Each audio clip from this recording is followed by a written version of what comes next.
It's March 3rd, and this week's tax tip of the week is whether you can use your losses on certain financial transactions to reduce your tax liability. You know, there are different sources of income that you have. You have your salary, you've got investment income, you've got rental income. Usually these sources of income are producing some gains for you. What if there's a loss from one of these sources? Well, the good news is that you can use these losses to offset some of the gains that you might have from the same source or from some other different kind of source that you have.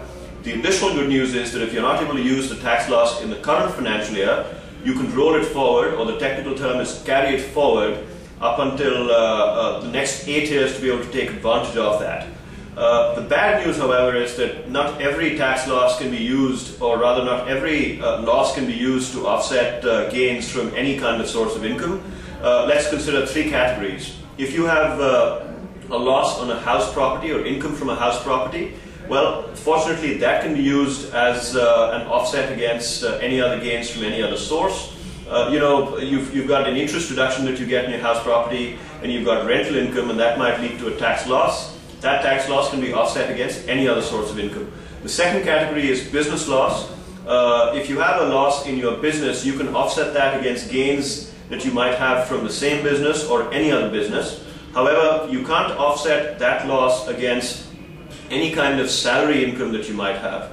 The third kind of loss we should consider is capital losses. You know, you're making investments into instruments such as stocks, bonds, and so on. Your capital losses might result if you've got a loss from that particular investment, and the loss might be a short-term loss or a long-term loss depending upon the duration that you've held the particular investment for. As far as short-term capital losses are concerned, you can offset that against both short-term gains and long-term gains. As far as long-term capital losses are concerned, you can only offset those against long-term capital gains. I've already talked about you being able to carry forward these tax losses for a total of 8 years. The final thing I want to share with you is that in order for you to take advantage of these tax losses, you have to, as a rule, file your ITR return. Not only do you have to file your return, but you've also got to file it within the due date. If there are certain delays or you've missed out on filing it, then too bad. You're not going to be able to take advantage of these tax losses. So next time you've got a tax loss, don't feel disheartened about it. Think creatively and use these losses to offset any gains you might have from any other source of income. Thank you.